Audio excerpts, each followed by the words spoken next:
How much did they first pay you to give up on your dreams? 27 grand a year. And when were you going to stop and come back and do what makes you happy? Good question. I see guys who work at the same company for their entire lives, guys exactly like you. They clock in, they clock out, and they never have a moment of happiness. You have an opportunity here, Bob. This is a rebirth. And if not for you, do it for your children. Please prepare for this process to continue the rest of your life. There are nothing but difficulties in achieving your goal. Listen, folks, success is hard. It's really hard. Now, when you're trying, you're going to fail. But quitting, just stopping, that was the number one thing I understood. And then number two, you have to make sure that your dreams, your aspirations and goals are so big that not accomplishing them is not an option. There were times I doubted whether or not I can do what I needed to do. There's a Doug Williams in everybody here. There's greatness in you. And you've got to learn how to tune out the critics outside and the critic inside. And since I'm going to do this, I'm going to harness my will. And I'm not going to let anything stop me. I deserve this. When you are trying to get to the next level and you can see where you're trying to get to, there is a ceiling that you have to break through. But in order to get to the next level is because you can see what you want to become. But the only reason you can see the next level is because this ceiling is made of glass. In order to get to the next level, you must be willing to break through the glass. Anytime you break through glass, you are going to get cut. You are going to bleed. And in order to get to the next level, you are going to have to give up something that you care about. You cannot take everything with you. Everybody come with you, can't go with you. See, all your friends, they can't go to the next level because they'll get up there with you, and the way they behave, they'll mess it up for you. So when you go through the glass ceiling, you have to be willing to get cut. The cut is going to put some bruises and blood. But that's the only way to get to the next level. I understood that. I knew that I could not remain the same and change. You got to grow. You can't hang out with everybody you've been hanging out with to go to the next level. You can't do everything you used to do. If you do that, you'll never grow. You get scared sometimes. Your mind will go blank on you. Some people you will allow to unnerve you. And you wonder, what's wrong with me? I'm not crazy. That's why you've got to learn to make a conscious, deliberate, determined effort to stand up inside yourself. Working on yourself, watching that inner dialogue, it will determine the quality of your life. I don't believe this. I know this. I've had a challenge of losing weight. I'm walking through the airport, this voice say, why don't you have some M&M peanuts? No! Well, just one. When you're working on something you want to achieve, you have got to stand up to that voice. You've got to sell yourself every day on your abilities, on what you're doing, on the goal that you want to reach. You've got to sell yourself every day, every day, every day. According to your level of belief, it will manifest itself in what you're doing. Whatever we have right now, whatever we're demonstrating in our lives, is a result of what we believe subconsciously that we deserve. I know from living that if you quit whatever you're trying to accomplish, if you quit, whatever you were trying to accomplish can never happen. There's not even a remote possibility. If you quit, there is no chance of it popping back up again, coming back later. Quitting is guaranteed failure. I don't know what that dream is that you have. I don't care how far-fetched it might appear to be. I don't care how disappointing it might have been as you've been working toward that dream. But here's what I know. that dream that you're holding in your mind, that it's possible. Let's say that together, please. It's possible. See, sometimes we can't say, I can do that. But what we can say, that it's possible that I can have my dream as we run toward it, as we work on it day in and day out. No one, ladies and gentlemen, could have convinced me when I started out just over 6 years ago working on my dream. And I want you to think about whatever your dream is, because I was willing to take a chance. And most people won't do that. Most of the people that you talk to try and bring them into the business, these are not risk takers. Most people have done all that they're ever going to do. They raise a family, they earn a living, and then they die. But people who are running toward their dreams, life has a special kind of meaning. And here's what I will share with you, that in the process of working on your dreams, you are going to incur a lot of disappointment, a lot of failure, a lot of pain, a lot of setbacks, a lot of defeats. But in the process of doing that, you will discover some things about yourself that you don't know right now. What you will realize is that you have greatness within you. What you'll realize is that you're more powerful than you can ever begin to imagine. What you will realize is that you're greater than your circumstances, that you don't have to go through life being a victim. Negative is normal. It's not successful, but it's normal. It's part of life. You must learn to handle the negative. Don't ignore it. Handle it. Now, I know some people teach the other way. And listen to them. And listen to me. And then make up your own mind. Right? Don't be a follower. Be a student. But I say you got to handle the negative.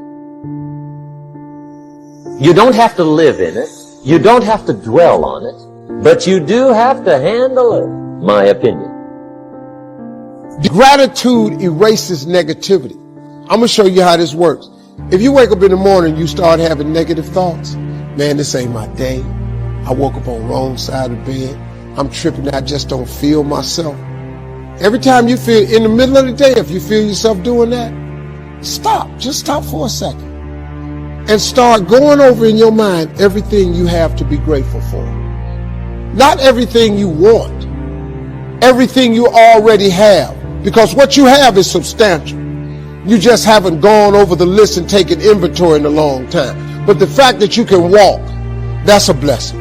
The fact that you woke up, that's another blessing. The fact that you can see, think, reason, that's another blessing. The fact that you can go somewhere and get yourself something to eat, that's another blessing. The fact that you can go and turn the key and call someplace home, that's another blessing. The ability to dream is a blessing.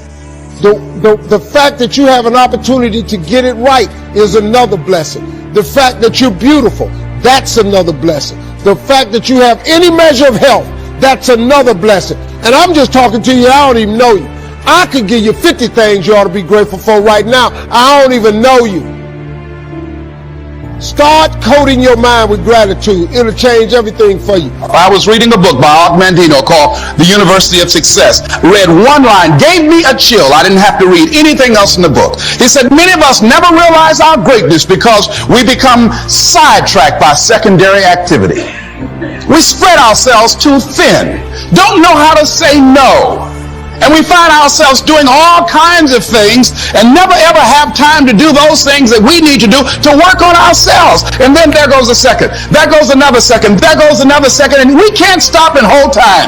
And before you know it, you wake up one day and you're behind in your dreams and your bills.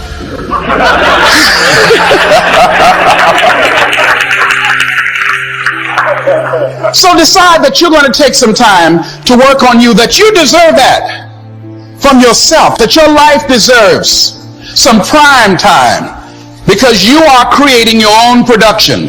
As Michael Todd would say, you are the star of your show. You are the director. You're writing the script. And you will determine whether your life is a smash office hit or flop. You determine that. Working on yourself, talking to yourself. That's so very important. Overcoming the negative conversation, that inner dialogue that's going on all the time, even when you don't want it to be there. You can't stop yourself right now from thinking. You can't do it. It's going on. And so learning how to empower yourself, part of doing that is standing up to yourself. You've got to stand up inside yourself sometimes and say, shut up! You've got to do this. I was going to give a presentation, and this voice inside of me saying, you can't do this. You don't have everything it takes. Shut up! I'm behind on my bills, and you're telling me what I can't do. I have got to do it. And there is a war on. The minute you were born, you got involved in the war between good and evil, between darkness and light, between negative and positive, between evil and good, between tyranny and democracy, between weeds and human activity. I mean, the war is on. If democracy sleeps, guess who never sleeps? Tyranny. In the absence of light, guess what's automatic? Darkness. If good does not arouse itself and become active, guess what moves in? Evil. It's a war. A mental war, a physical war, a financial war, between enterprise and ease, between accomplishment and failure. It's a war. One of the things I have realized, and many of us have, that if you want something out of life, if you want to change yourself, if you want to acquire something, if there's some goal that you want to reach, that is really not easy as some people will make us feel. That living your dream, changing your behaviors, overcoming negative habits, it's challenging. It's hard. That living alone is just very difficult. And once we begin to come to grips with the fact that living is difficult, life is very challenging. I heard a song once by a guy named Dimples called, "If It Ain't One Thing, It's Another." I say to you, if it ain't one thing, it's 12 others. Always something. You will never ever have a problem-free moment in life. Somebody said, and I like this, that you either in a problem or just left one or headed toward one. Anybody found that to be so? Raise your hand if you know what I'm talking about. I mean, there's always something. So how do we begin to nurture that hunger? What are the characteristics or the qualities of people that are hungry? What will it take for me to get some of the things that I want? And being hungry for those things. Number one, you've got to work on yourself. It's very important that you engage in an ongoing process to develop you. Spend more time on yourself than what you've been spending. It's very important. You owe that to yourself. The next thing that's important to know, yes, it's possible that you can choose your future and direct the course of your life as you run toward your dream. It's necessary that you have goals, that you write those goals down, that you plan, that you think constantly of how you can begin to improve what it is that you're doing. If it's your presentations, if it's your recruiting skills, whatever that is, it's also necessary that you look for ways to always find a way to pull it out when everybody else thinks that you are defeated. That you've got to take personal responsibility to know that in order to become successful, you've got to make it your personal business to do it. But the next thing, ladies and gentlemen, I want to share with you that some of you already know that it's hard. It's not easy. It's hard changing your life. It was hard when just over 3 years ago in the Penobscot building in Detroit, Michigan, where I was operating my business, and I fell on some hard times, and I was sleeping in my office. It was hard coming into the lobby, and the security said, "Excuse me, Mr. Brown, can we see you for a moment?" And I said, "Yes." And I walked up to the counter, and he gave me an envelope. And he said, "Would you mind reading it here?" And I opened the envelope, and the envelope was from management that said, "This is an office tower. It's not a hotel. Please do not sleep in your office." And I said, "Excuse me, sir." I said, "I just work long hours in creating my business. I'm an entrepreneur." And right now, things are bad for me. But they're not going to be this way always. And I just asked for the opportunity to continue to operate like I'm doing. I'm not trying to make this my home. And it was hard coming through the lobby. And sometimes they would laugh. There's a guy talking about becoming successful. And look at him. He's bathing in the bathroom upstairs on the 21st floor. He sleeps on the floor. Him and two other dreamers up there. Look at him. It was hard, ladies and gentlemen, coming to speak to people. And I was facing financial difficulties in my own life. I was behind on my bills and my dreams, and I'm saying to them, you can live your dream. It was hard, ladies and gentlemen. It was very difficult to pick myself up each day believing that I could do it. There were times that I doubted myself. I said, God, why is this happening to me? I'm just trying to take care of my children and my mother. I'm not trying to steal or rob from anybody. Why did this have to happen to me? It was very hard. And here's what I want to say to you. For those of you that have experienced some hardships, don't give up on your dream. No one could have convinced me by holding on, by continuing to push forward, by continuing to run toward my dream, that one day I would have my own talk show. It's a long shot, ladies and gentlemen, from Liberty City, an abandoned building on a floor, never knowing my mother or father. It's a long shot. Being here with you today in this dome in Atlanta, it's a long shot.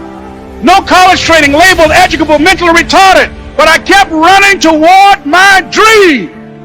Don't stop. Don't stop. Don't stop running toward your dream. It's very important as you hold on to that dream. There are moments when you're going to doubt yourself. There are rough times are going to come, but they have not come to stay. They have come to pass. It's very important for you to know that. Don't say I'm having a bad day. Say I'm having a character building day. It's very important for you to believe that you are the one to make this happen. Myself, can I do this? And something said within me, you're the one. You're the one. And let me tell you something, ladies and gentlemen. While you're here, and before you go back home to your respective cities and communities, write down at least 5 reasons on why you deserve your dream, on why you won't give up, what's going to make you unstoppable, why you must be unreasonable, because logical, practical thinking says you can't do it today. But if you want to produce unreasonable results in your life, like living your dream and taking charge of your destiny, you've got to be an unreasonable person. You've got to be an uncommon person.